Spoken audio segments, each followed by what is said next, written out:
सुना अरे का बात बा बोली। तुनक तुनक तुन तुन्नाचे खाता ये गोचम्मा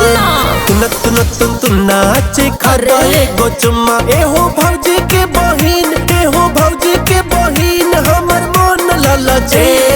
तुनक तुनक तुन तुन्नाचे खाता ये गोचम्मा कहेला पीछे पागल आइल बड़ा हो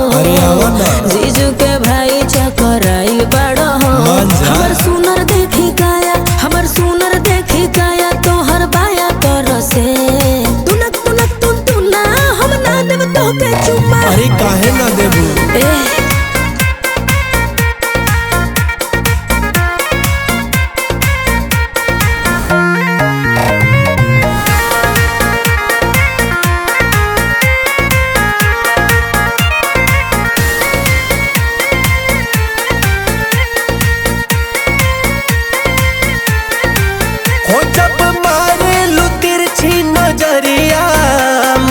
करे की साटी पजरिया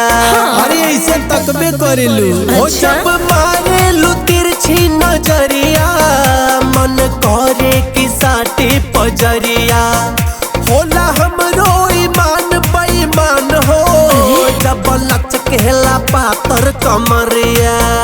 हमरा आगे पीछे ऐसे ना डोला बाबू बहकावे वाला बोली जनी बोला बाबू सुना बोला जब हो से लुका होठावा से रस बरसे तुनक तुनक तुन तुन्नाची खाता ये गोचम्मा तुनक तुनक तुन तुन्नाची खाता ये गोचम्मा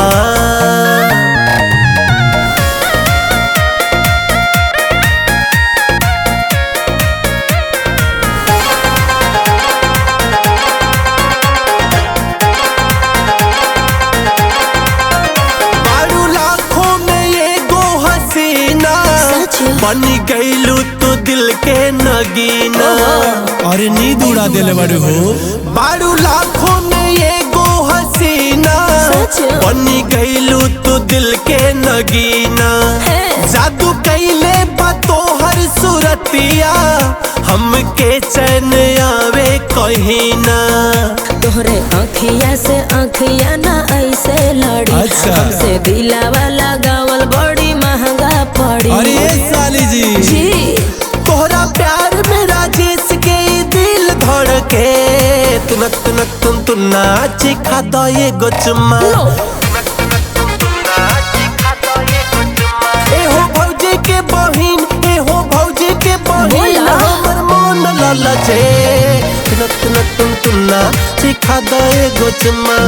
तुनक तुनक तुन तुना हम ना देव तोके चुम्मा। अरे देबू ना।